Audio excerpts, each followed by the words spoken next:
160 minutes. That's right. 30 minutes. No big deal. No big deal. Let me go. Hey, Noah.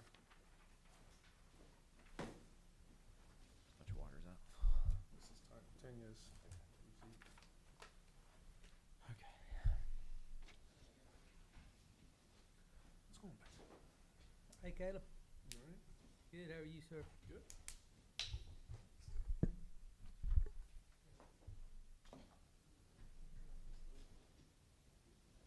I didn't know I was gonna get a big old note. Oh, you did? Yeah. That stuff's a lot of She's data. serving as hard as some of the men. Oh, Yeah. man. And probably 10,000 ways to interpret it. What, the same age basically as these high school girls were playing. Bless him for taking that on.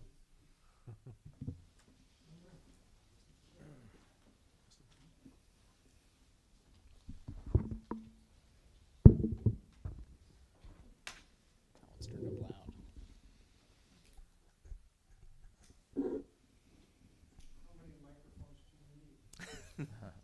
Want to make sure we hear it all.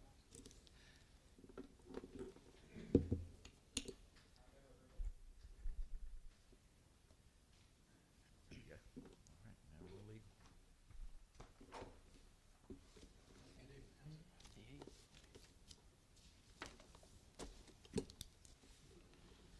All right.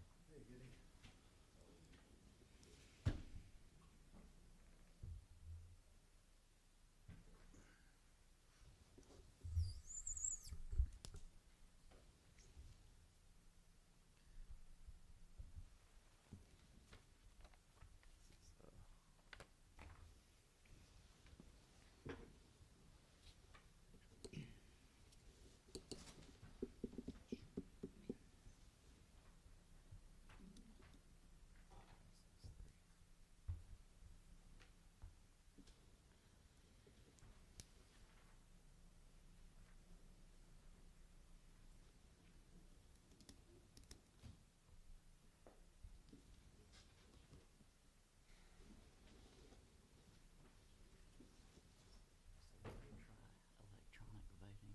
It's up at the top on the other screen, so if you click there, and then every vote you'll just mash refresh and it'll show yay or nay. You'll click it and mash submit. You should see it on the screen, so you can just toggle back.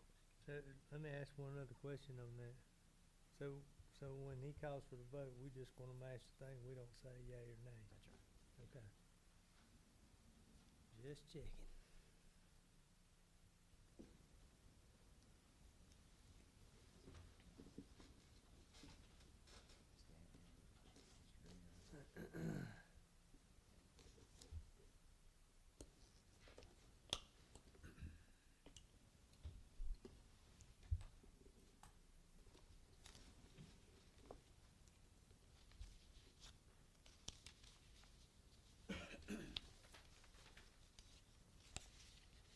Wild game that announced Friday night, didn't you? I didn't go to sleep for a while. I didn't either. And then I watched the app Carolina game the next day. Oh, yeah. And it was Sam's up there. And it was about the same. It was thing. about the same way. I was watching State ECU, and then I would flip over to at Carolina. Yeah, that was crazy. Sam came home this weekend for the first time. Where he had painted his face. He had sunburn, just a crazy looking sunburn pattern.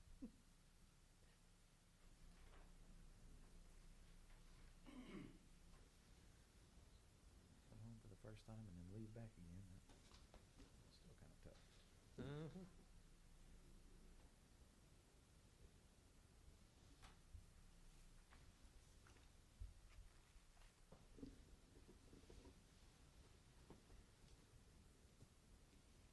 He had that kid wide open, and but you know that wouldn't be easy.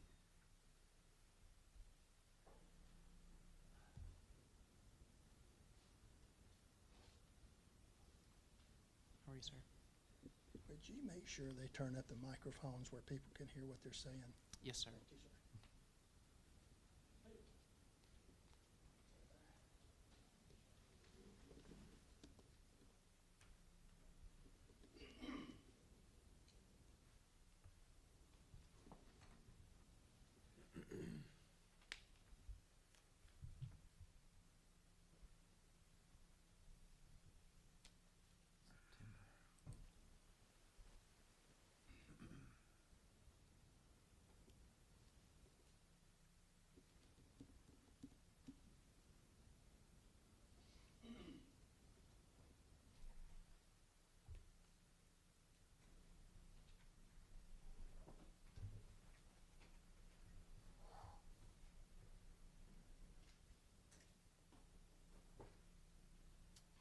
All right, we'll call the Town of Bowling Springs September Town Council meeting to order. First item of business is adoption of the agenda. Are there any comments or changes to the agenda from council?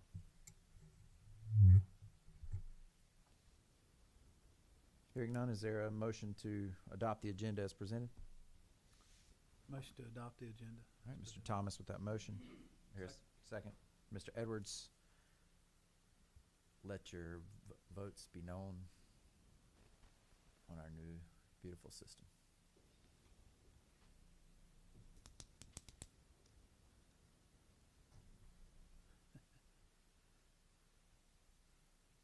Quick refresh.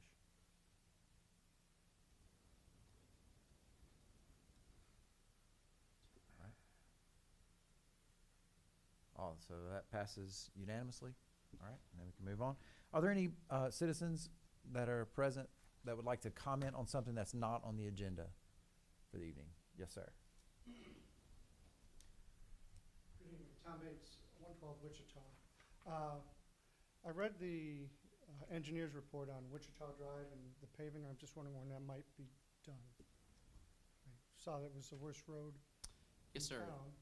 Yeah, the project, I think council has approved the list, and so we're gonna be bidding that out soon and give contractors several months to kind of start on that and work on it. But I would say it's probably not gonna start until the spring, just based on what the workload is for things we have to bid out, but it'll be within this fiscal year. Okay, thank you. Thank you, sir. Anyone else like to comment on something not on the agenda? All right, next item is adoption of the minutes from the August council meeting.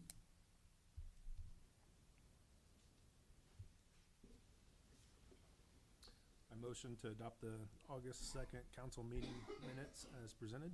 All right, Mr. Edwards with the motion. Well, second. that. Second from Mr. Litton. All those in favor or opposed? Cast your votes. Probably say something different every time. All right, that the minutes are adopted. Next item of routine business, Mr. Evans, with the Gardner Webb University update. Good evening, everyone. As you can imagine, school is in full swing.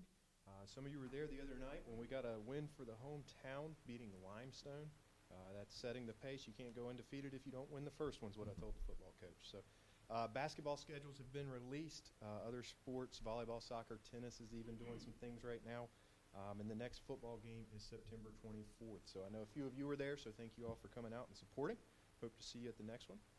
Community prayer gathering tomorrow, 11:30, Dover Chapel. Great opportunity to come together and fellowship and pray for the university and the community. A couple other announcements: new Masters in Public Administration. So if anybody wants to go back to school again, we have it in a 10-month program now. So trying to stay competitive there with our peers and get folks in and out as quickly as possible. Cool fact for you: over 100 students from 45 countries this year enrolled at Gardner Webb this past fall. So pretty impressive for as we hear the small town of Boiling Springs that we're bringing quite that crowd. Family Weekend is just 17 days away. Founders Day is a revived Founders Day will be on December 1st for us as we pay homage to our heritage there. Most of you are familiar with the Festival of Lights. It's the big Christmas music event that we host. In addition to this year, though, we'll be placing a historical marker at the Huggins Curtis building location and hosting a couple different events highlighting our past there.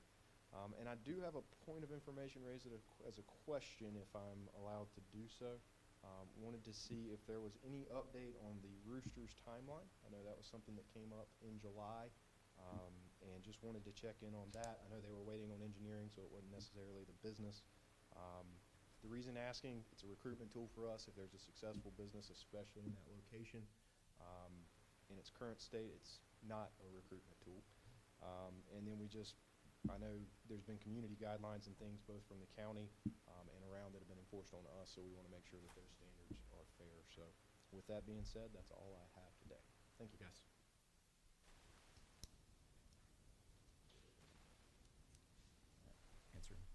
happy to if you want me to. Yeah, Yep.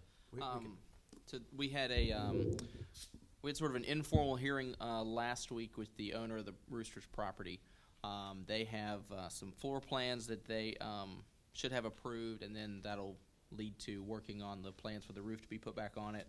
We're supposed to have another meeting, I believe it's tomorrow, to continue that conversation. There was also a potential buyer that was interested in the property, so we're hoping to have all that rolled up last week, but with some of those meetings happening this week and with the holiday and everything, it got pushed back. But have another meeting scheduled for tomorrow, and we'll keep moving forward with them. All right, our first item of regular business is the pay study presentation. Ms. Brown? I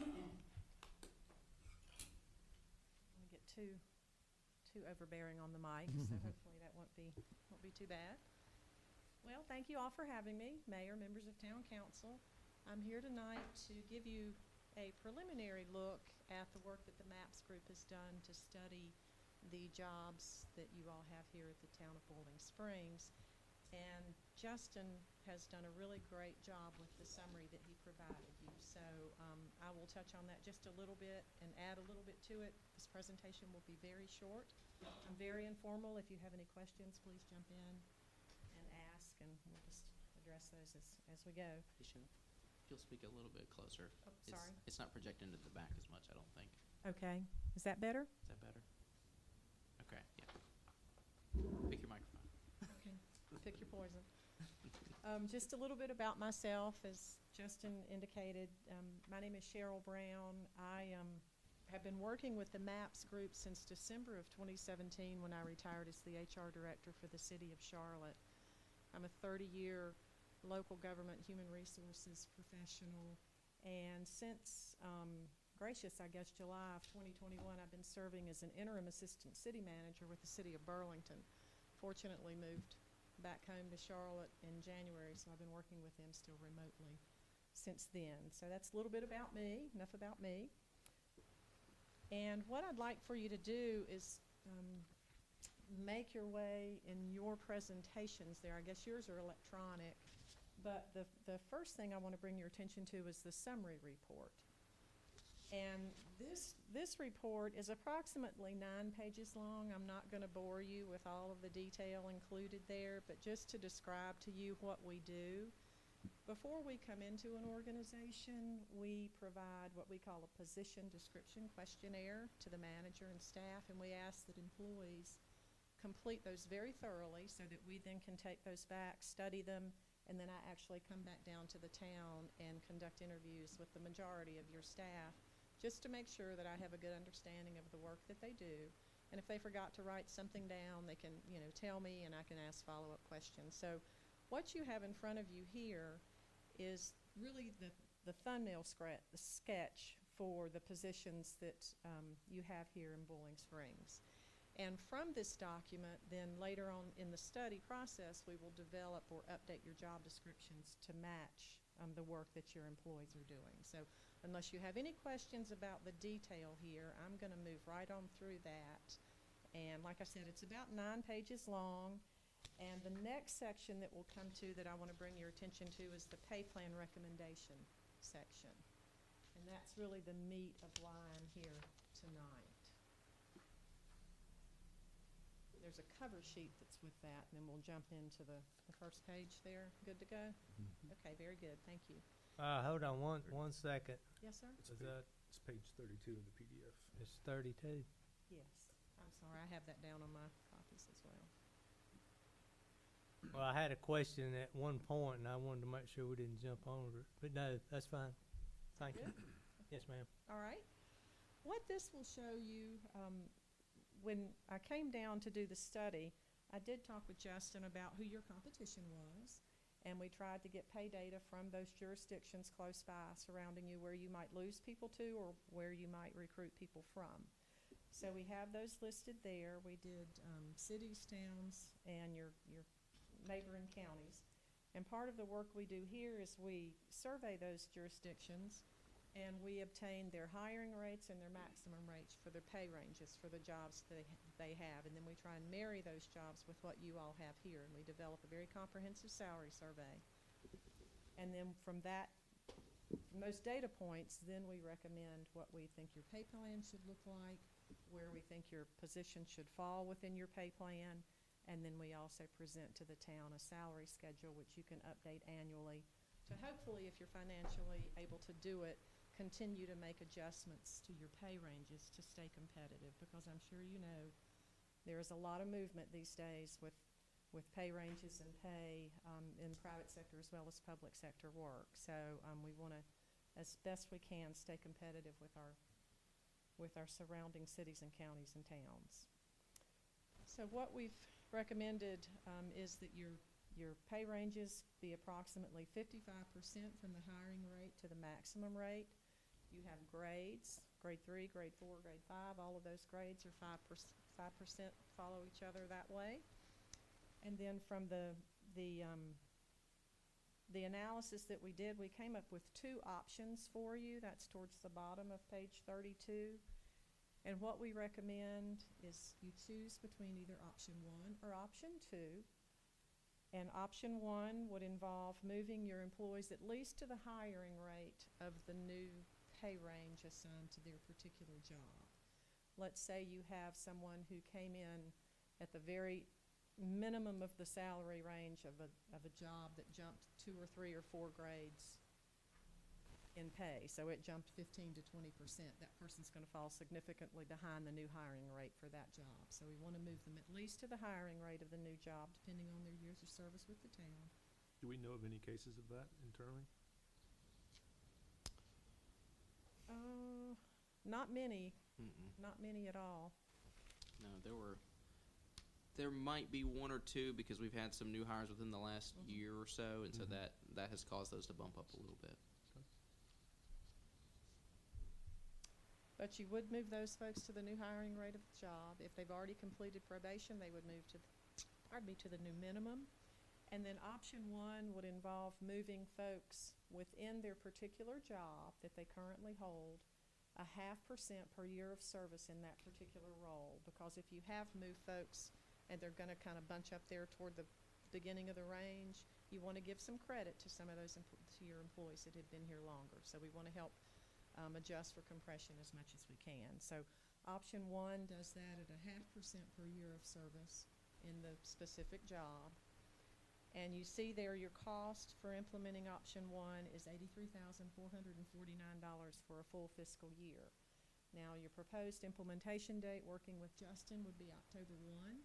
So you actually take 3/4 of that cost. So in his cover memo, Justin said appropriately that would be $62,587 for FY23. So then if you go to the next page, option 2 is basically the same thing. We just offered up for you moving folks 0.75% per year of service in their current job. And you've done really well with compression in the organization. A lot of times we find it's major compression problems. I did not find that here in Bowling Springs, so kudos to you all for managing that as well as you have. But boosting it another 0.25% per year of service in the current position would allow you to further adjust a little bit for compression among the members of your team. And the full fiscal year cost of that option is $96,760, and the 3/4 cost with the 10/1 implementation date is $72,570. So about $10,000 more for FY23 to go 0.75% versus 0.5%. My recommendation is typically to go with the lower cost option, not knowing your budgets and your financial conditions, but I always encourage folks, if you're able to go with the higher, then that is wonderful, and your employees certainly do appreciate it as well. And as I mentioned, let's turn over to page 34 in your documents, and that will illustrate for you what we are recommending the new grade assignments to be for the jobs within the organization and the relationship of those jobs to one another. So that's the proposed new pay plan. And then the page following this one is simply the new salary schedule, which are the grades, hiring rate, minimum, midpoint, and maximum And this is a really great spreadsheet because the number in that first cell, the $26,000 number, if you adjust by 2%, next July, you just take 26,000 times 1.02, plug in that new number, and the whole spreadsheet adjusts, which I know Noah and Jinston will appreciate managing their pay plan. And that's really all I've got for the presentation tonight. I know you're missing 2 members. And as I said, I'm happy to answer any questions. Mr. Litton, I don't know if you... Well, I was just a little curious about that range. So, for instance, Bessemer City, for instance, how is that 50% figured? So if a job paid $50,000, you would take 50% of that and add that to it, so the range would be 50 to 75. Is that correct? Yes. I take the maximum minus the minimum divided by the min. So that's that's the formula in my head, but what you just said makes sense. Correct, Patrick. Max minus min divided by min. Yes, okay. sir. Well, that's even better. I was going to ask for the formula, but that's good. Okay. So we were at 65 to 70%. So our ranges were much wider than others in what's recommended. Yes, sir. Okay. And typically what I find, your smaller to medium-sized towns are typically 50 to 55%. When you get to your larger towns and cities, you may pop up a little bit to the 60. 65 to 70 is honestly, I don't know that I've seen a 70% spread since I've been doing this work. Not in a pay plan such as this. Just to recap, the grade is based off of the job and not necessarily the seniority of the member, right? So if we have, since we're recommending a 55% spread, do we have anybody that would be 22 and a half years into the current grade now that would be already maxed out? And what's their incentive to? You would not have anybody that's going to be maxed out. Okay. And by adjusting each employee by either the 0.5% or the 0.75% per year of service in their current position, Mm-hmm. then you're not going to be moving a full percent per year of service. So that's going to kind of self-adjust anyway. And the reason that it's in the current role, the example that I give when I'm doing the presentation for employees is I had this was very early on, a town up 77 who had a public works director who had been with the town for 23 years, but he'd been a public works technician for 20 of those. So we didn't want to put him at a grade for a public works director based on 23 years of service when only 3 of that had been as a director. So that's why it's important to make sure that you're looking at years of service within the current position. Now, if you want to do it years of service with the town, we can do that, but it gets much, much more expensive that way. So the 0.5% per year is basically only done one time, but it's a reoccurring cost. Yes, because you're going to be adjusting the base of the employee, the base salary of the employee, and that will continue to build year after year. My only other comment is on grade 6, when I work the numbers on that, it comes up to about $14.50 an hour. And we had discussed at one time trying to get that job to a minimum of 15, because that's what we're competing with, state government, school systems. I'm not sure about the county. I do believe that everybody, thinking back to the list of your employees, I don't think there's going to be anybody that's going to be making less than 15 an hour as a result of the study. But we have one open job. It's grade 6. Is that Yes, sir. It correct? would be It would take 2 years for them to get to $15. Maybe. depending on. And the 0.5% does not take into account the cost of living raises, right? It's an addition per year, so we catch someone up in the first year, and then next year they get another 0.5% until they've reached the maximum for their grade, and then they stop receiving. Okay, say that one more time. So cost of living is not part of this formula? No, sir. Okay, so say cost of living next year is 4%, Right. and we've done the catch-up, so technically they would get 4.5% next year. They'd get cost of living plus the 0.5% for every year of seniority, right? No, sir, the Experience. 0.5% or the 3/4% is a one-time It's only. not reoccurring every year. Right. Okay, I misunderstood that. Yeah, Thank you. the new base would be reoccurring, but the 0.5% or 3/4 is It's just just a catch-up. get them into the range, to the appropriate spot within the range. I And thought it was indefinite until they reach the max. Okay. Well, if you are able Years of to, service. well, if you're, and if you're able to have a fairly robust performance pay plan, where you build in you can have a performance pay plan where you build in, say you do a 3% cost of living Mm-hmm. for everyone who's meets expectations or above, and then for the folks that are above expectations, they get an additional 0.5% or 4%, and exceptional gets an additional 2%.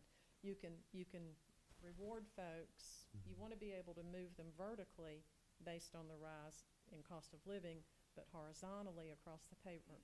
I'm backwards from you. Yeah, Horizontally across the pay range based on performance, but Okay. we can design, and I'll recommend a structure for you as part of the study.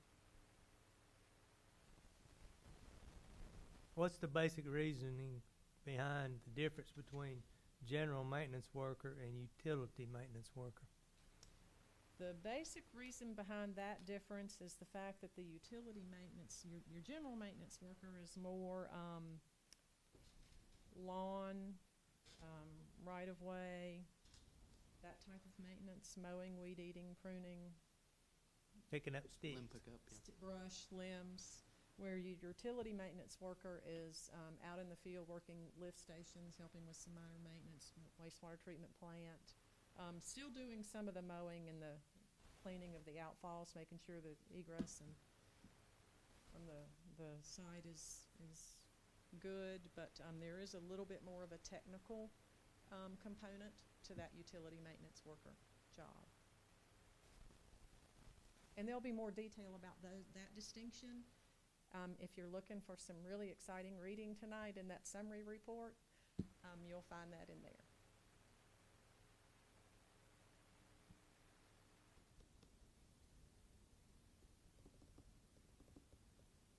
So options for council would be to recommend a budget amendment from one of these options, or perhaps to table it until October. If that were the case, and it were voted in favor, would it be retroactive to October 1st, even if we pushed it another month, or? Yes, sir, you could make it retroactive, yes. If it was approved at the October meeting, it would still be within that pay period, so we could adjust it then, but if you all pushed it to approval in November, is that what you're saying, and then make it retroactive to October 1st? I guess. Yes, sir, we could still do that. And you could just, if that's too onerous from a employee pay perspective, you can move your implementation date too. I mean, I just typically go in quarters, but it can be whenever you all would decide, and the math can work out easily. What year did Lucas Shires do the employee pay study? It was probably 4 years ago now. I think they were telling me it was around 3 years when I started talking with Cheryl, so 4, maybe 5. And do we still conduct exit interviews when employees leave? We do. How many of those people in the last year are left because of money? The only person that comes to mind is Kim Green, and that wasn't because of the money. No, sir, I can't think of anybody else. We did have a general maintenance worker that left because of the money. I think partially because of the money. Now, we don't have Rhonda here tonight to speak to financials. We do not. No, sir, she was unable to make it, but I can attempt to answer any questions, but Well, what's your comments, or how do you feel about sustaining this going forward? I mean, looking at the financials that we had for year end in 22, we had a decent, we were decent on the plus side. yeah, you know, those are unaudited financials, so we won't know what the final numbers are until we have the audit. But yeah, I mean, from Rhonda's calculations, they look good and things continue to trend upward. So I think it's definitely sustainable. And I'm with Cheryl. I you know, wanted to recommend the more fiscally conservative recommendation, but the second option is not much more. If council wanted to go that route, we could sustain either. Of course, this year, the recommendation is to use ARPA funds, correct? Yes, sir. So we would have to cover it otherwise in the following fiscal years. Yes, sir. We'd still have some of those ARPA funds going back into fund balance at the end of the year. So there could potentially be some funds for next year, but yes, sir, after the ARPA funds run out, to your point, we'd have to sustain it.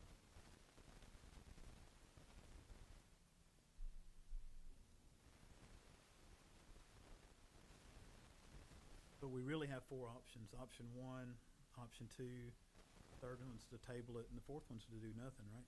Correct. And I did want to mention that Mr. Green hated that he was missing the discussion and really wanted to be here, so tabling could be an option, or staff can prepare 2 budget amendments for next month, and you all can continue to discuss it more. He also wanted to have the discussion of council pay that I put a note in the summary page about.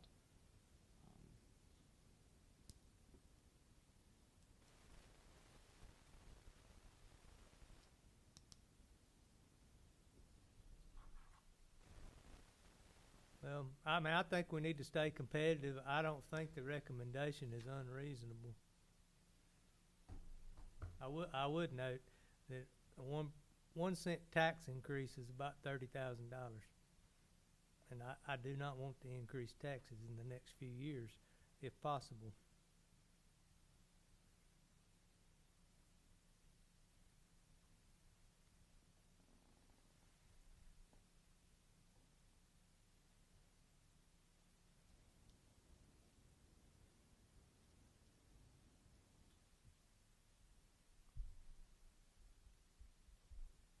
I think in the interest of greater discussion, I'll make the motion that we table it until our October discussion, our meeting. Mr. Edwards has made a motion to table until the October meeting. Second. Mr. Thomas has seconded that motion. And you can vote for that electronically.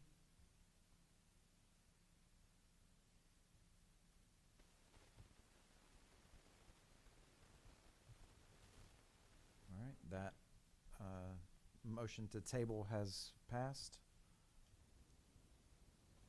So thank you, Ms. Brown. You're very Appreciate welcome. it. Thank you for your time and your questions. Next item of business is a request to rezone 3984 Barclay Road. I will open a public hearing on that matter at 6:58. And Mr. Longino, if you want to. Thank you, sir. So Mr. Gary Shuford recently acquired the parcel at 3984 Barclay Road. He owns parcel 41812, which is the 7.12 acre parcel that partially surrounds this one. He's requesting rezoning from B1 to B2. His plans are to build a structure for a small office with storage. The surrounding parcels are zoned B1 with our current with our recent UDO changes. B2 will allow for more uses and would be consistent with that area that's further out from our downtown core. Mr. Shuford was acquiring the property about the time we had the bulk rezoning from B1 to B2 a month or two ago, so he wasn't able to hop on board with that. But it is consistent with the surrounding area, would allow for additional uses, and would allow for the setback to be a little bit greater off the front. Just some things that kind of get a little bit looser as you go out of downtown and stay within that B2 district. He will be required to construct a sidewalk across the front of the property, and there are some maps in your packet for your reference. He's also here tonight if you have any questions. So the one aerial view shows that home that's in the front that faces McBrayer Homestead. Yes, sir. But then the zoning view shows the entire property is B1. It does. That home is zoned B1 as well.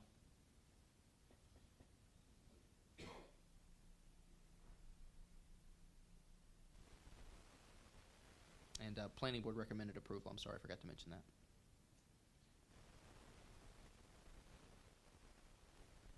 Other questions or comments from council?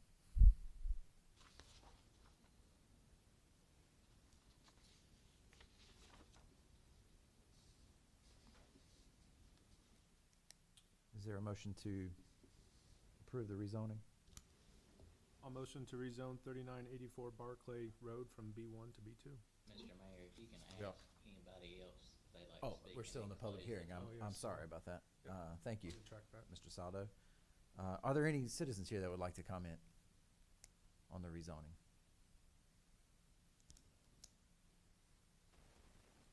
Okay, now we'll close the public hearing. All right, I'll close the public hearing at 7:01. Apologies, thank you, Mr. Saldo. Now, council, are there any further comments or questions or motions? I'll motion to rezone 3984 Barclay Road from B1 to B2. All right, Mr. Edwards has made that motion. Is there a second? Second. Mr. Thomas with the second. Do we need to do the motion for consistency? You could do it all in one if Okay, you're okay with that, Mr. Edwards. Just all right, so all those in favor can vote green. And opposed, I guess it turns red.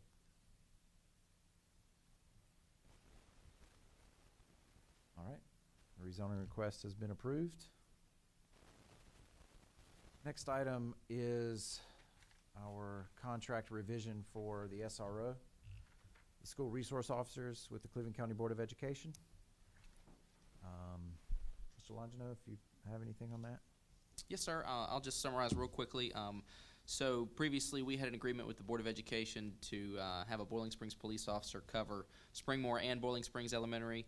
They wanted to place a police officer in every school, so they want to keep our officer in Boiling Springs Elementary, and they've talked to the Sheriff's Department about a deputy being at Springmore, and the revisions of this contract will just update that language so that we are only responsible for Boiling Springs Elementary, and the Sheriff's Department is responsible for Springmore. Of course, we have mutual aid agreements. If ever there was an issue, either officer could respond to either location, but primary responsibility would be as outlined in the contract.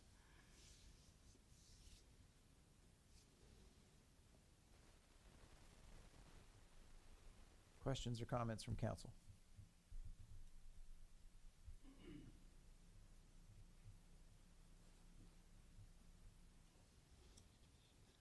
I'll motion to approve contract for services with Cleveland County Board of Education. And Mr. Edwards with the motion, is there a second? Second. Second from Mr. Litton. All those in favor, vote yea. And opposed, nay. All right, that motion has carried unanimously. As well, the next item of business is a resolution to approve or to amend the 25 miles per hour speed limit zone on North Main Street up above the new crosswalk that has just been installed. Is that Yes, correct? sir. They striped it today, and we had previously talked to DOT about moving that up so that people are reaching 25 miles an hour before the crosswalk. True to form, DOT is requesting us to approve a resolution so that they can approve a resolution so we can move a sign 150 feet. So that's the request before you, is just to move the speed limit sign up to where the speed limit ahead or approaching sign is, and then move the approaching speed limit sign up past that.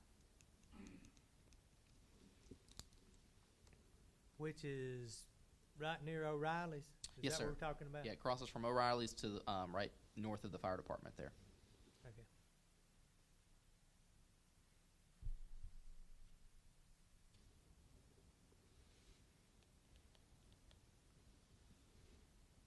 comments, questions? Is there a motion? Make a motion that we approve the resolution amending the 25-mile-an-hour speed limit. Okay, Mr. Thomas with the motion. Is there a second? Second. Mr. Edwards with the second. All those in favor, cast your votes. And that is adopted unanimously. Next item of business is adopting the ordinance dealing with amending Article 14 of the UDO. This is the floodplain ordinance, so we need to open a public hearing Yes, sir. on that, and that is at 7:05. We'll open a public hearing. Report from the staff. Thank you, sir. So earlier this year, we had a meeting with the North Carolina Department of Public Safety Emergency Management Division. They basically go around and do what they call community assistance visits, which is where they review your ordinance to make sure that it's up to standards, the state standards, and recommend any changes. If you happen to have an ordinance that hasn't been updated recently or has some language in there that's not current, they will be a little more strict and come down a little bit harder. But luckily for us, with our UDO revision year and a half ago, the chapter on floodplains was also updated. So we were fairly current, except for having some statutory language that they requested we put in there that gives us the authorization to have that chapter. And he also asked that we move the definitions from an appendix to the actual chapter that the floodplain guidelines are in. So this revision will just add that language and move those definitions. Thank you, sir. Any comments from citizens on this particular item? Okay. Hearing none, I will close the public meeting at 7:06, 7:07. Council, any questions or comments? If not, is there a motion to adopt this ordinance amending Article 14 of the UDO? I'll motion to adopt ordinance 220906.02, amending Article 14 of the Unified Development Ordinance. Okay, Mr. Edwards with the motion. Is there a second? Second. Second for Mr. Thomas. Council may cast your vote.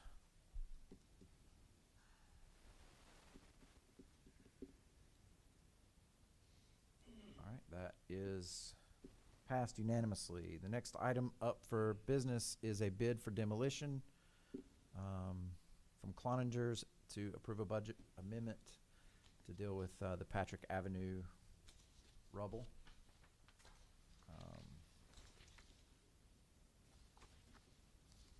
If you have any questions, or it's pretty straightforward, but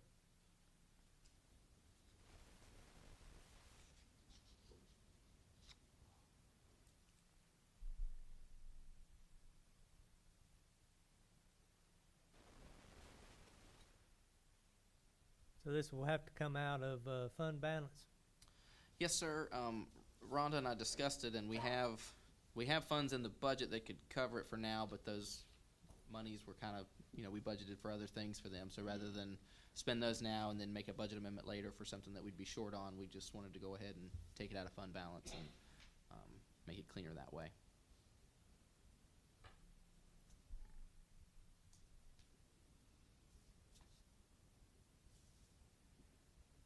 'Cause I thought we had a line item where we budgeted for this. Whenever we adopted the ordinance from the county, Mm-hmm. I remember the discussion that, you're gonna adopt the ordinance that if people can't clean it up, we will, but then where we're gonna get the money to pay for it? Yeah, so we didn't have any funds budgeted specifically this year just for general cleanup.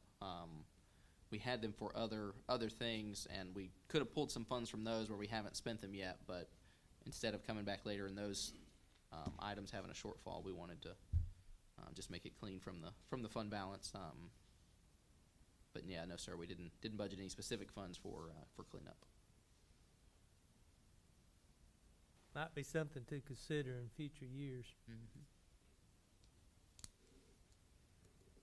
'Cause did we not have a discussion one time, if we budgeted something and we didn't spend it, that it can go into a savings account as long as we designate what that savings account is for?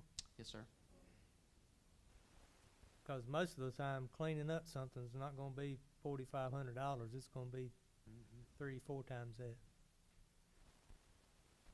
Just something to think about in future planning. Yes, sir. But I don't have a problem pulling that small amount from fund balance to get it cleaned up. What kind of time frame are we talking about if it's approved? Uh, Are they obligated to get it removed? Once we give them notice to proceed, they have to have the work completed within 30 days. 30 days. Definition of work complete, I think I know the answer, but for a public announcement, I guess. Yeah, they were given some specific guidelines of hauling off all of the rubble, the foundation, and then doing some minor grading with some seeding and strawing to restore erosion control. So, Awesome. Thank you. And I assume we're not gonna pay them until somebody looks at it and we're satisfied. that's correct. I'm going to send Mike out there.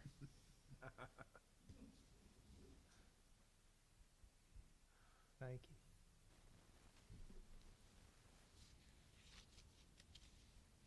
Any other questions or comments from council?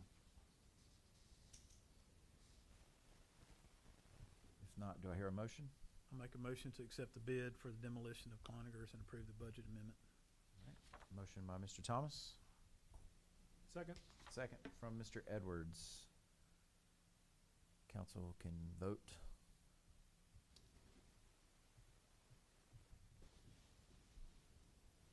All right, that bid has been approved unanimously. Moving on to a solid list of discussion items. First up will be the livestock ordinance. Thanks, sir. So we wanted to get some feedback from council tonight. We received feedback from the planning board a couple of weeks ago, and based on their feedback and your feedback, we would craft an ordinance to take back through the formal ordinance adoption process. But what we've outlined are some general comments and thoughts around our research, some thoughts from the planning board, and then, of course, you have the full text of a number of the jurisdictions that we looked at in terms of livestock ordinances. Just to start the conversation, staff's recommendation is going to be more towards something that's a little more broad, so that we are able to enforce it as needed and not get caught in a, my neighbor's got a bigger lot than I do, so why do they get to have more animals sort of discussion. Something that is keep your animals contained and make them not be a nuisance, so that we can go out and clearly identify if this animal's not contained, or the smell or sound or whatever it is of the animal is a nuisance.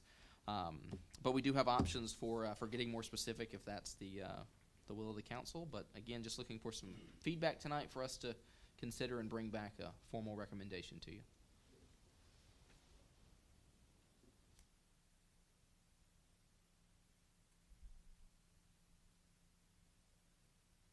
And Mr. Bates, do you have, as a resident, would you like to speak to this?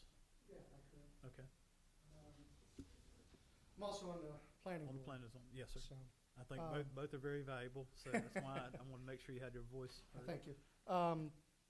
What I'd like to see, or at least what the neighbors around where I live would like to see, is a pretty robust ordinance that can be enforced, but is fair. I mean, we live in developments. Most of us have less than an acre. I don't think there's a reason, under our current guidelines, if I'm not mistaken, you could have a cow, herd of sheep, flock of sheep, rather. So I think we need to strengthen that a little bit and make it a little more stringent. And to be honest, I have 4 chickens. We have a small chicken coop, but there are others who have 30 or more, plus goats and other things, and they get loose, and there's smell and noise and other concerns. So I just think it's something we need to look at. I mean, I don't want to take away people's right to do stuff, but it needs to be so that we don't impose on our neighbors. Thanks, sir. Yeah, thank you.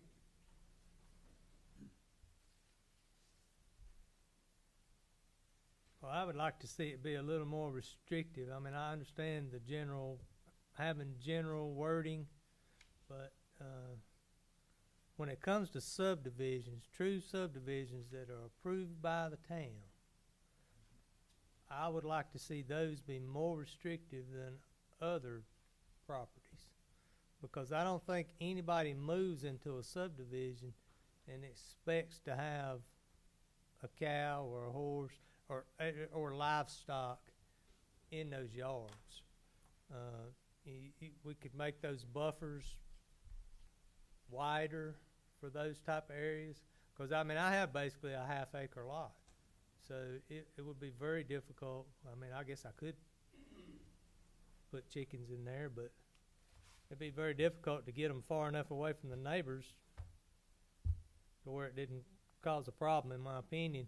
And I noticed in reading through some of the other ordinances, of course, they were all different in some way, but roosters were identified.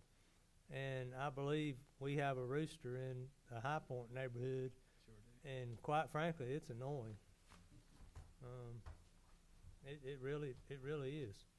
So, I mean, I know, and there's rules when you read the ordinances about when it's considered a subdivided property, and I understand that, but to me, a true subdivision that's approved by the town is totally different than other subdivided properties.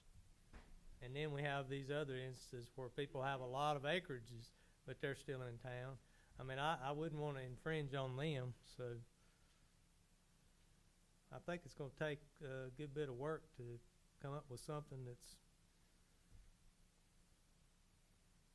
agreeable for most people. And then we may want to have a process where somebody could ask for a variance. You know, somebody say, well, I've had cows on 10 acres of land for 40 years and it's never been a problem. Do we, or would the Planning and Zoning Board consider granting that person a variance? I mean, it's a different situation than people 40 homes in half acre to an acre lots, to me.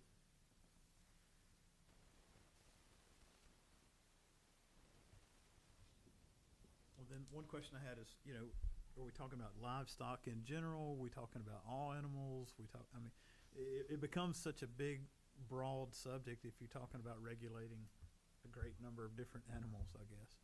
And if it's specifically to deal with livestock, then that would be fairly simple. I think that would be easier to define.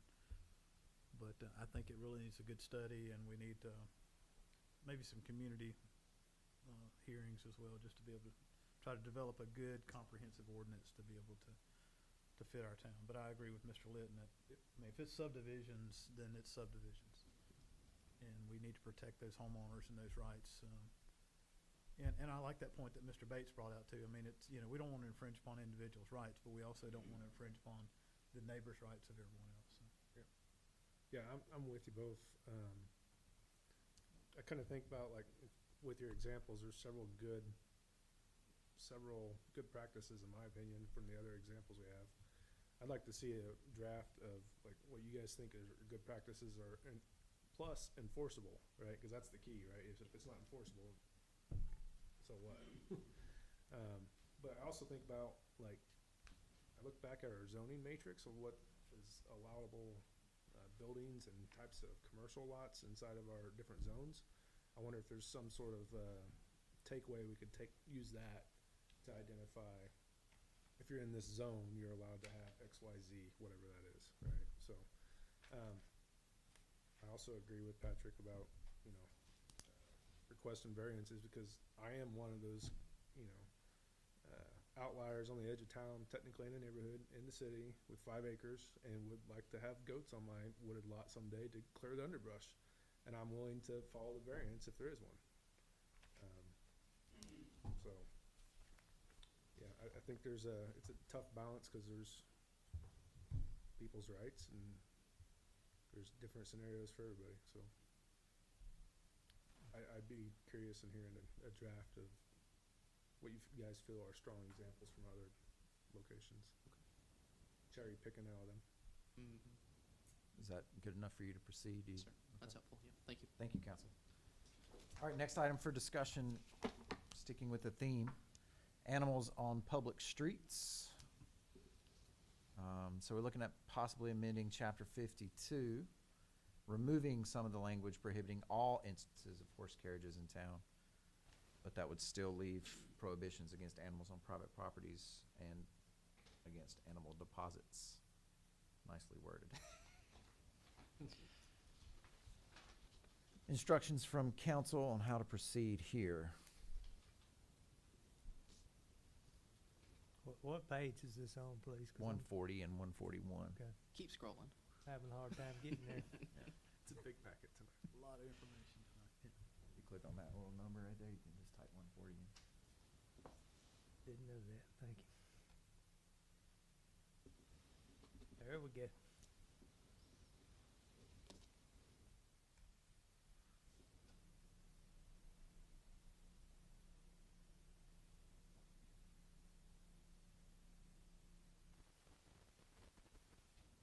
Well, so, you know, this came about when we had the individuals ride the horses up and down Main Street. Yeah. And leave horse manure everywhere Mm-hmm. and damage the streets. But I don't think we can restrict Amish people from riding a horse and buggy on the road. Mm-hmm. Right, so I'm in agreement with striking that.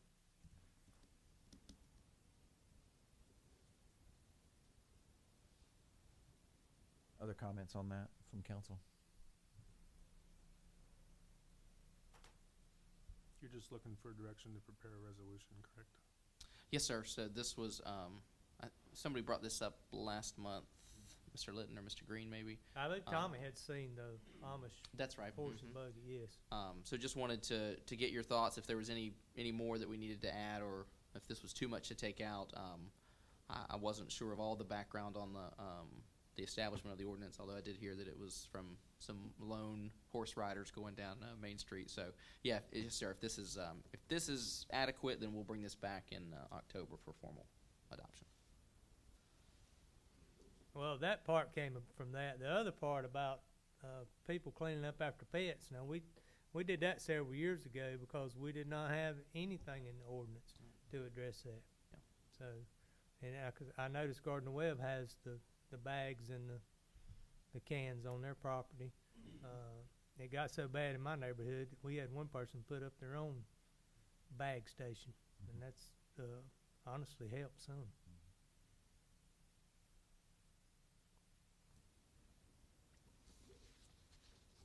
Sounds like everyone's comfortable with striking that. Yeah, okay. Very good. All right, we'll move to the next item, the retail building renderings. We did have Tally and Smith provide some renderings for what it would look like to place some downtown business spaces in front of Town Hall.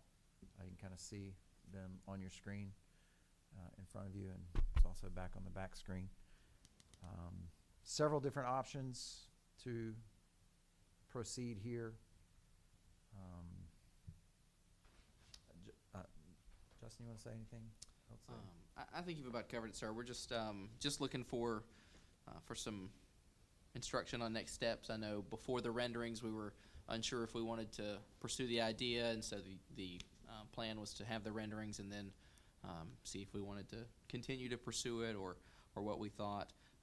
Didn't hear any oohs and ahs, so I'm not sure if that's positive or negative, but yeah, just wanted to get some feedback on kind of how to proceed. And I did put some questions that Mr. Green had in your notes about finding tenants and what order to build them and sale or lease. So happy to answer any of those or any other questions. Yeah, I originally was not sold on the idea, but after seeing the renderings, I really like it. I think it sort of addresses the space. I couldn't get my mind around what it would look like, and I like the renderings.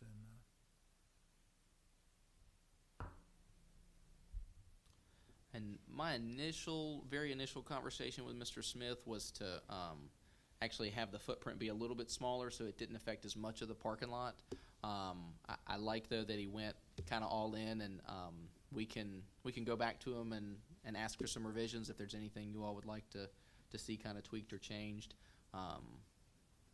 But I think the the input from the Downtown Streetscapes Committee was positive from the mayor and Mr. Green, and I did not get a chance to talk to Ms. Gant about it, Dr. Gant about it.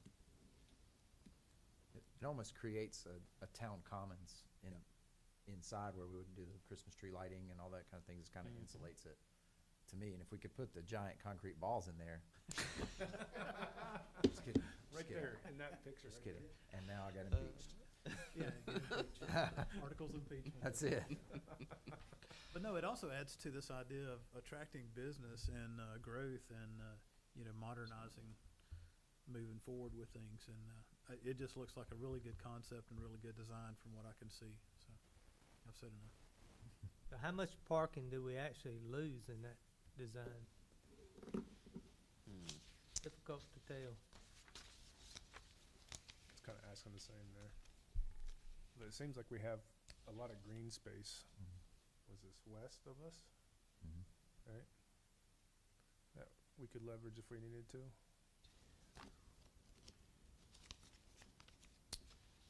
It's probably, It's like we'd lose all the internal parking there except for what's in the half moon shade. yeah, it's probably, he reconfigures it some, so we would, let's see, this is 19 and 12. 51. I think the way he has it reconfigured, we're really not losing that many. I don't have the count off the top of my head here, but if you look at, he's got a kind of a current and then proposed, and that's about the same number of spaces. Which, I mean, it's rare that we have all of them full. It is. I mean, that we have now. You're also adding retail, so may change that frequency True. and percent use. You also have a very wide street out front where you could add some parallel parking as well. So, Which is the next agenda item. yeah. And we would be, I'm sorry, go ahead. Well, I was just gonna say, being concept, I really like it. I'd be curious in hearing a couple different, to Tommy's questions in the summary here of, would we build the structure then find tenants? I'm not necessarily at first a proponent of that. The next one about finding tenants and then build the structure, a little more favorable, and it leads me to the question of if there's possible public-private partnership opportunities out there with some larger commercial retail developers that already have tenants looking and can say, hey, we'll come in and build it, and we already got people ready to go. So, leave, or we can fill half of it, and if you guys want to fill the other half, so. My experience with my previous life in Indiana was building retail space to hopefully fill and funded by the city was not a favorable approach.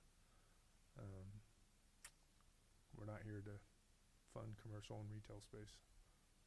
So, What were the pitfalls there? Why, what happened?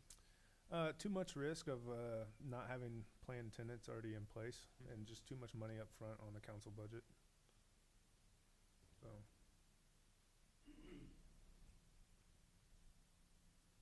the retail world is very fluid. Yeah, one thing at Gastonia that they're doing on Main Street now is something similar to this. They're talking about taking a lot of the buildings, demolishing them, and building shell buildings, and then selling the retail space. And that's right there near the new ball field and several things. But and converting existing space. But so I think it is sort of an economic driver. But I don't know the risk. I don't know how we get past the risk of that. Yeah, that's a tough one to balance, and that's where I lean to maybe more of the hybrid version where we have some, financial impact, but we don't carry the full load of it, right? So.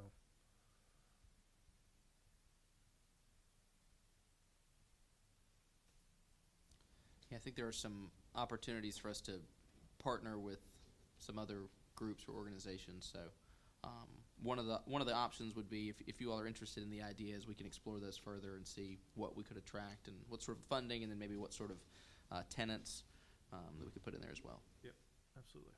What size in square foot are those buildings? I tried to figure that out, but I never did.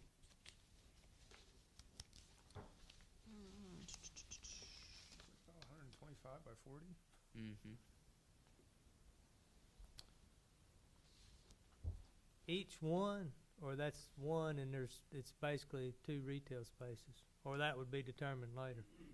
Yeah, it could be determined later, but the way he's got it laid out, it looks like 3 that are 45 by about 45, and then there's one that's 45 by 130.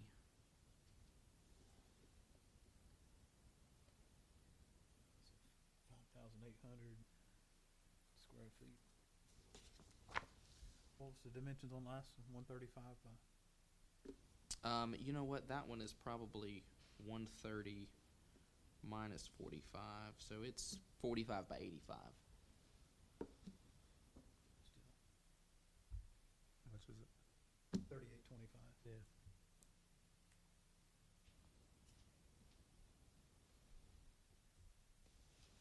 Which would be good space for retail. Yeah, small boutiques and stuff. And the 45 by 45, same type thing. You're talking about a small retail business. Mm-hmm.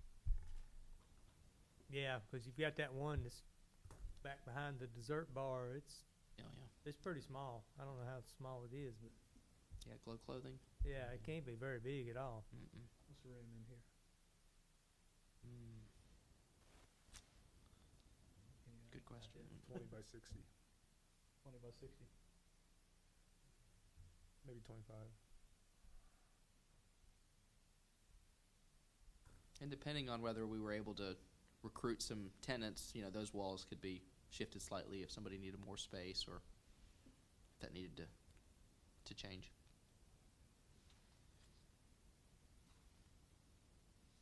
And this is something we could table for further review when the full council is Sure. present. The discussion. You need to hear a motion for that. Yeah, I mean, Oh, okay. of course, if you guys want to. A motion to Proceed a table for different further review. All right, Mr. Edwards Second. with that motion, Mr. Litton with the second. I suppose that's something we would vote on now, to motion to table that, or is that? Yes, sir. Okay, Yep. so council can vote on that, motion to table for further review for the retail building renderings. Right, and that has been tabled. The next item is dealing with the Christmas parade, and we have just a couple months away. It's been a few years without the Christmas parade, but we have funds budgeted for the parade float for Santa. So if council wants to proceed, then we'll plan for the parade.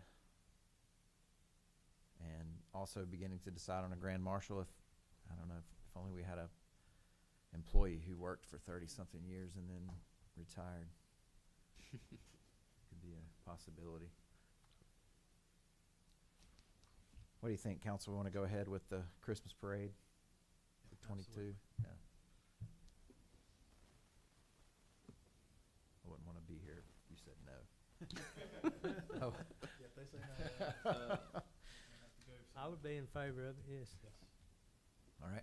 All right. Good deal. We'll start to, we were actually just had the parade application pulled up today, so we'll start to advertise that in the next few weeks once we get that ready. Very good. All right. A couple more roadway improvements. Justin, I'll let you speak to this. Thank you, sir. I'll try not to give too much insight into the DOT process here, but we talked a few months ago about the intersection conflict system at Hillcrest and East College. Went back and forth on what was going to be the best price option. The salesman had given me a verbal quote that I brought to you all that I think was $3,000 to $4,000, and he came back with $7,500. So we worked on some different things, tried to figure out a way to make it more feasible. The best and most cost-effective route that we have come up with is partially wired and partially wireless. That would basically come out to about $11,500 between the sign system and then the installation of the electrical pole and equipment that we'd need to power the flashing sign that would go across from Hillcrest, that would talk to a wireless radar device that would be further down East College. Once the car passes that sign, it flashes the light across from Hillcrest to let folks know that are turning out of Hillcrest that there's a car coming over the hill.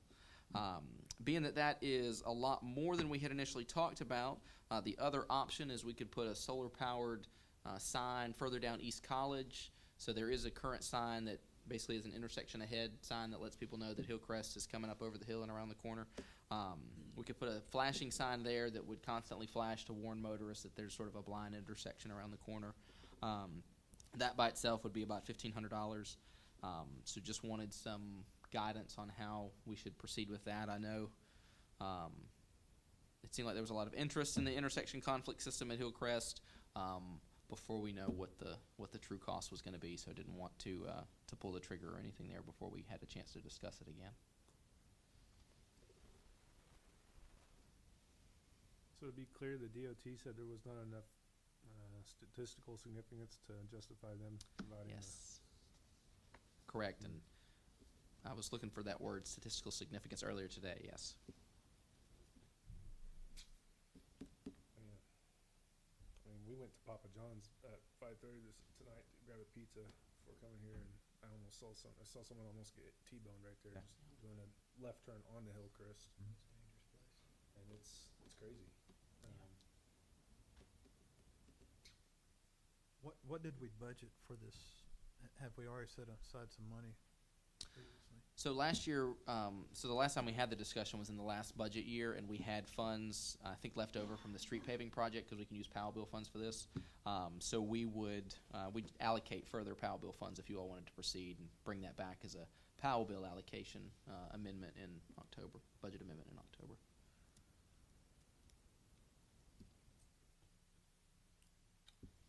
If we went with the $11,500 route, that's the one where the people on Hillcrest at the T would see the sign across the road. Yes, sir. That's a Federal Highway MUTCD recognized sign? Yes, sir. I've never seen one before. Yeah, it's a vehicle approaching sign, and then it has two beacons. Okay. That wigwag, I think, is the term. Yeah.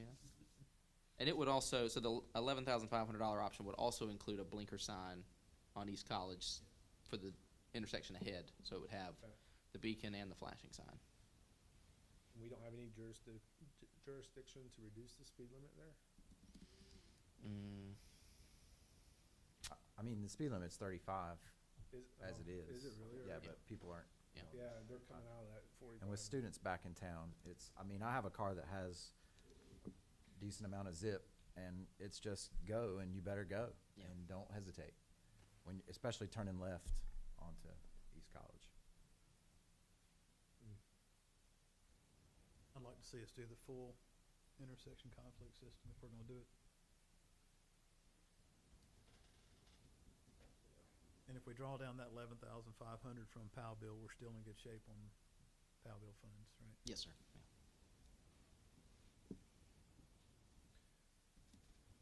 Yeah, technically, the money we were talking about last fiscal year that we didn't spend, that we would have spent toward this, went back into our Powell bill savings account. So we'd be pulling those funds back out, basically. So the electronics system, what's its end of life expectancy and replacement cost? Are we replacing it every 5 years? For That I don't know. the wireless? Yeah, I'll ask that. I'm not sure about that. $2,000 or $3,000 reoccurring every 4 or 5 years. Mhm. It's worn out and weathered, and Mhm. which to me it's still pennies for the situation, but I want to understand the full cost.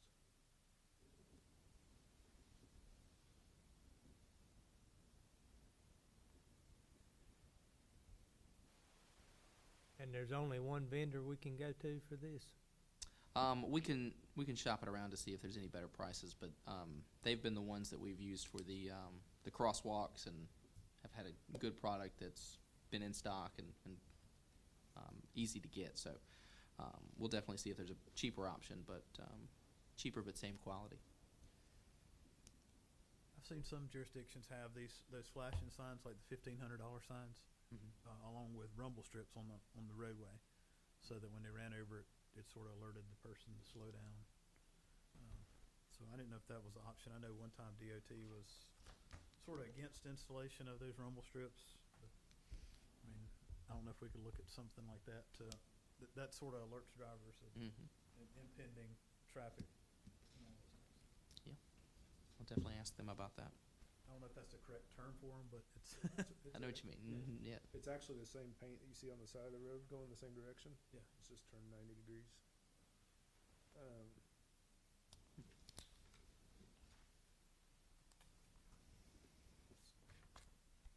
Oh, at this price, are we not required to put this out for bid to, being on a DOT, it's not a DOT road, is it?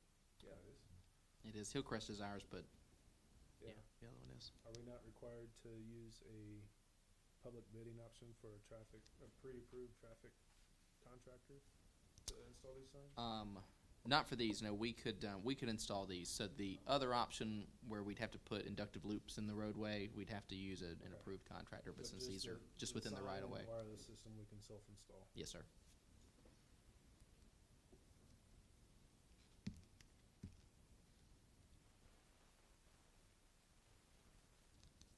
I'm in favor of it, but I want to know more information on the future cost and the rumble strips. So I'm going to motion to table and explore the additional request. All right, we have a motion to table and explore other options from Mr. Edwards. Is there a second to that motion? second. All right, Mr. Thomas seconds that motion. Council can vote with these. All right, that has been tabled from further exploration. Do you want to talk about the possibility of the Yes, sir. parallel, as was mentioned earlier, the Mhm. parallel parking in front of Town Hall to narrow the street? Yes, sir. So in an effort to try and come up with some other traffic control, environmental changes, we'll say, the idea with like our streetscape project on South Main Street is we bring the sidewalks in and make the roads more narrow and have tree planting so it feels more narrow so people unconsciously slow down. I thought it could be an easy addition out front of Town Hall and East College if we added parallel parking spaces. Even if there's not cars there, the road marking could still help to make the road feel more narrow. It is exactly at the minimum for what we would need to put in parallel spaces. DOT has some concerns over the width of the travel lane since there is a lot of truck traffic that comes through. They were going to come out and wheel it off and measure it to see if we could do it or not. And I haven't heard back yet, but I wanted to get your thoughts on it before we really kind of move forward with it and put together an encroachment agreement for them to sign and us to sign and do all that.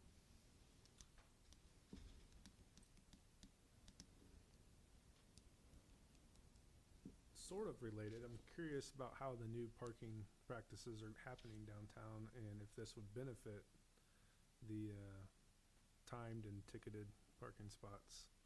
Additional parking volume, right? Sure. Mm-hmm. I mean, of course, people can still park in the actual municipal parking lot right on the other side of the sidewalk, right? But, yeah, I'm just curious how much use it would be besides just some white lines on the ground. Yes, sir. Yeah. It'd be more of a visual effect than anything, right? I think it would be. I know that the little strip mall shopping centers across the street, they get full sometimes, so you may have some people there that would take advantage of it. But And there is a new crosswalk immediately east, mhm. right? Yeah, and the Vintage Dog in particular gets a lot of traffic in the parking lot, and they spill over into neighboring places, so I would be taking advantage of there some. Mm-hmm.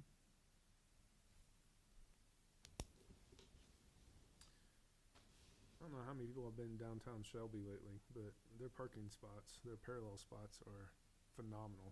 They're about 6 feet longer than they need to be and probably 4 foot wider. I know we can't necessarily go wider here, but I'm wondering if these were to be used, if we reduce the space count for additional length, since we're making it so narrow, Mm-hmm. right? And make it a little easier for people to actually use if there are cars every other spot and someone wants to drive in the middle spot, right? So Yeah. No, it would. The width has to be 8 feet, but the length can vary. It's between like 22 and 25 feet or something like that. And so we had to leave some room on either end for site visibility, but I Mhm. think we were able to squeeze 8 or 10 spots in there, but that could be adjusted to, 6 spots or 7 spots to allow them to be a little bigger. I'd say even 9 spots, and you add, what, 2 foot to each space, and that makes a big difference. Mm-hmm.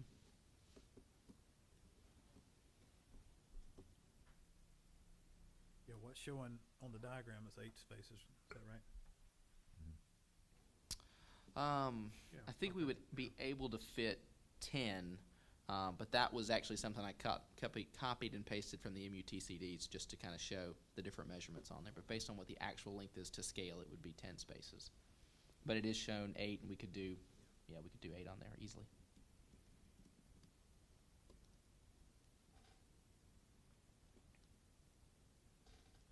I mean, was this a couple hours in the afternoon with $1,000 of thermoplastic? Mm-hmm. And if they get used, they get used. We also gain to your point, visibility, the speed reduction.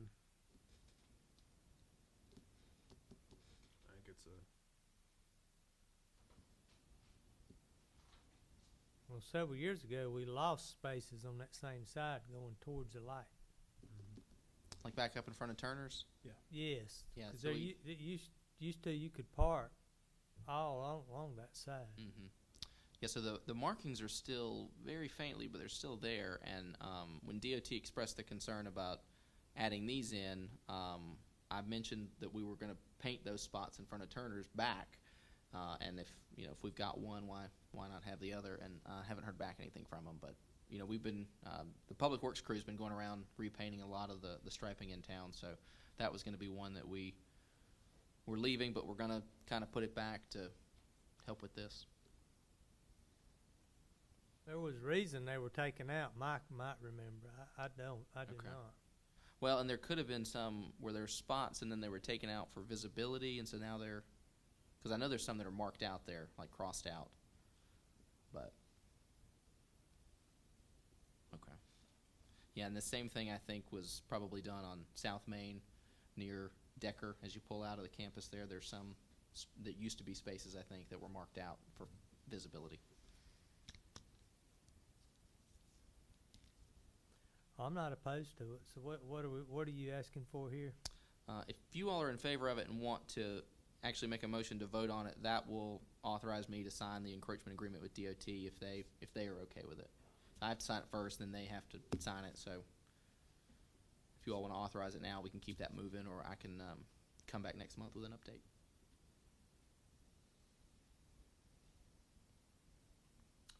But that puts pedestrians, if they're going over to Subway or to that strip mall, that puts them in College Avenue in direct path of cars, right? I mean, that crosswalk is a little bit far down to really be beneficial to those businesses. Could we do another crosswalk closer to Town Commons? we have a new one right there on the east side of our Town Commons exit, don't we? It's just right past that East College Avenue. It's right by that first driveway, isn't it? Or am I? There's not one that crosses East College. That would be my concern. I mean, I Yeah. think it's a good idea, but I just, if you park there and walk across that, that's, Yeah, there's no sidewalk down there either. So if you went down there and crossed, you couldn't come back Up. Yeah. on a sidewalk. but if you put a crosswalk closer up toward the stoplight on that Town Commons side, closest to Turner's, that could alleviate some of the danger there, maybe. Maybe I was dreaming when I came back from Papa John's, but there's a brand new crosswalk But right here. Down a little bit It's further. further down toward, It is further down than, yeah, I would think, It's down near the funeral home. okay. I Across skipped the my road to Vintage Dog driving area. scale was off. Unless they just painted one. I don't think. But you can That's also like I cross saw at new the ADA stoplight. ramps and Yeah. the sign and the crosswalk and everything. Yeah, and that may be what they'd have to do. I know DOT has requirements of distances between crosswalks or between an intersection and a crosswalk, so that could be not far enough. It's probably not 100 yards from the stoplight to the new crosswalk, Yeah. but people don't like to walk around.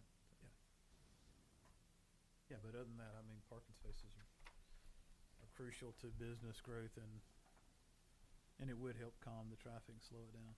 But people go across the street all the time from the other side of Gardner Webb to the snack shop. Mhm. They don't come down to the light, Right. they just go across. I walked to the dry cleaner right there.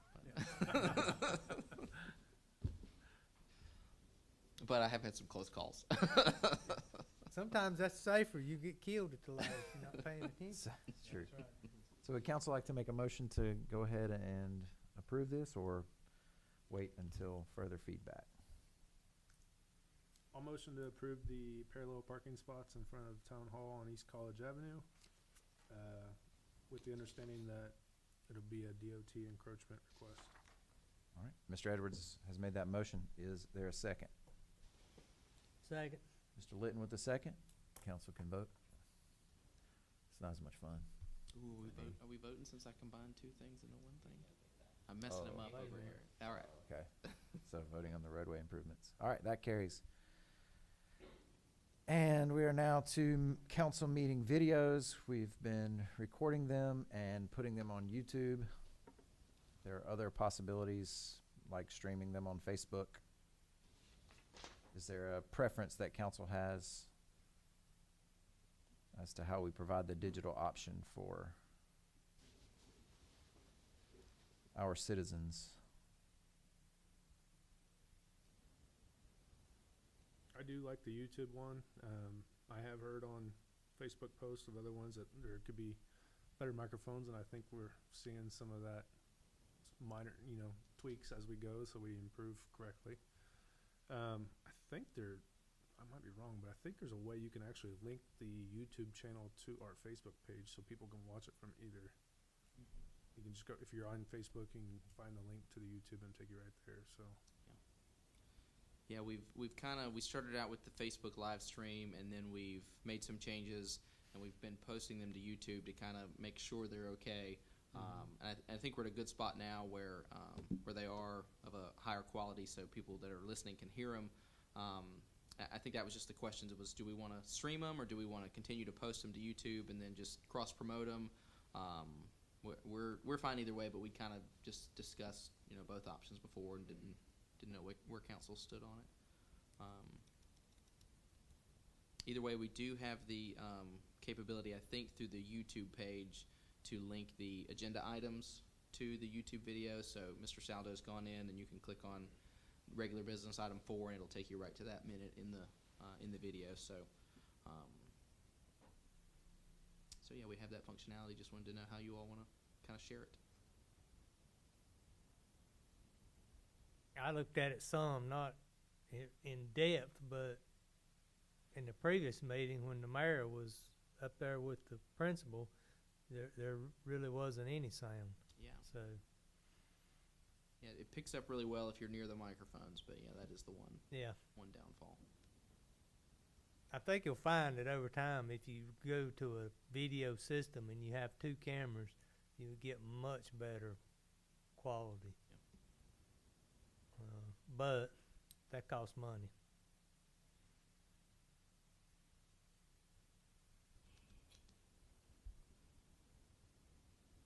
I do like the ability to put the agenda items in the specific meeting minutes or the minutes of the YouTube video, and just continuing to link it to Facebook. I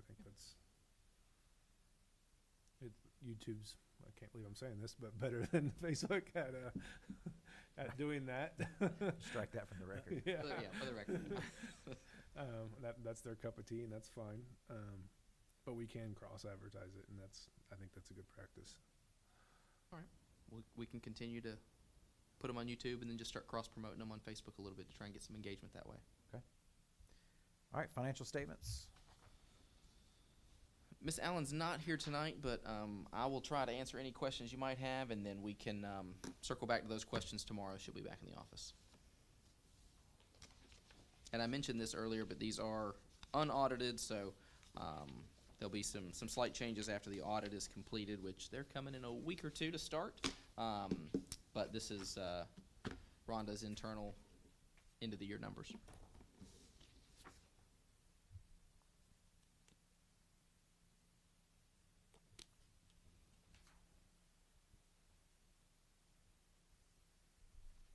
Questions or comments from council regarding the financial statements?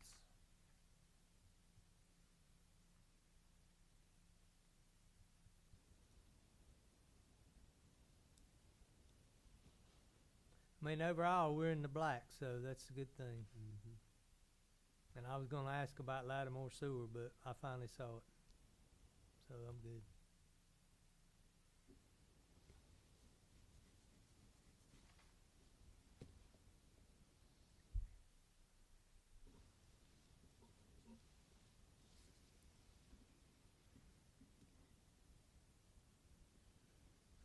Nothing else, we'll move to comments.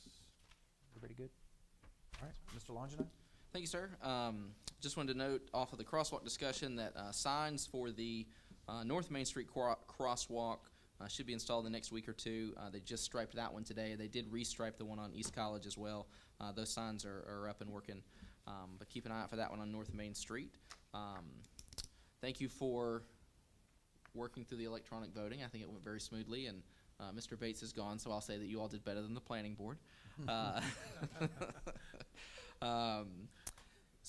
had mentioned this to the mayor, but just wanted to kind of mention this to the group as a change that might happen next month is a consent agenda on the agenda items. So if there are things like maybe the SRO contract or the bid for demolition and removal of Patrick Avenue, if there are things that kind of don't warrant a lot of discussion that we can approve all in one motion, we're going to try putting those into a consent agenda. You still have the option of pulling those out or talking about them as we kind of go through them, but just something to kind of get some of the normal business taken care of a little bit quicker. So keep an eye out for that.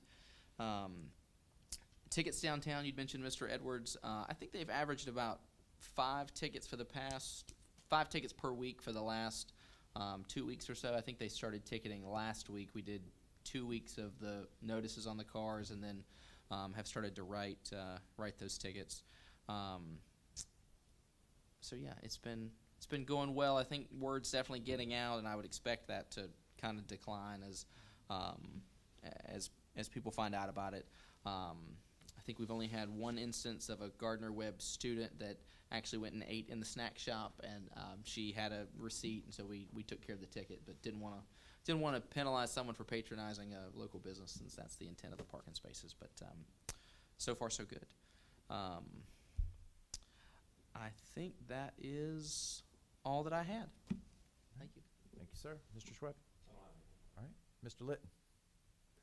The only other comment I had about the livestock animals, I think we need to make sure we don't infringe on any general statutes that allow people to have X number of chickens on their property. For some reason, I think that's out there somewhere. I don't know. Just look. That's all. Thank you. Thank you, sir. Mr. Edwards? Nothing further.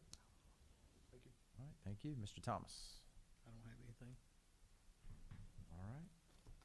I don't have anything either. Can I mention one more thing? Yes, you can. So the license plate reader cameras that we had previously talked about and decided to get a demo unit to see how those were going to work. The demo unit is going to be installed next week.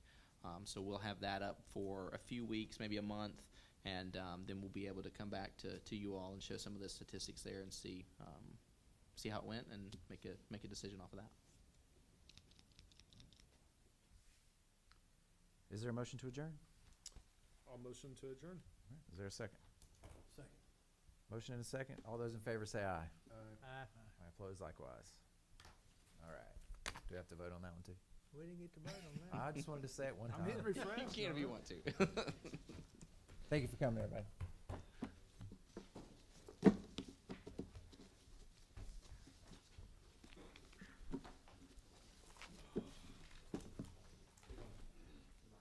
Thanks, John. Okay. This has been sitting here for the last several meetings. I think so. I'll leave it there and Just one, check just and one make sure. to hand, just one to give out. Yeah, you never know, we might need a token, huh? All right.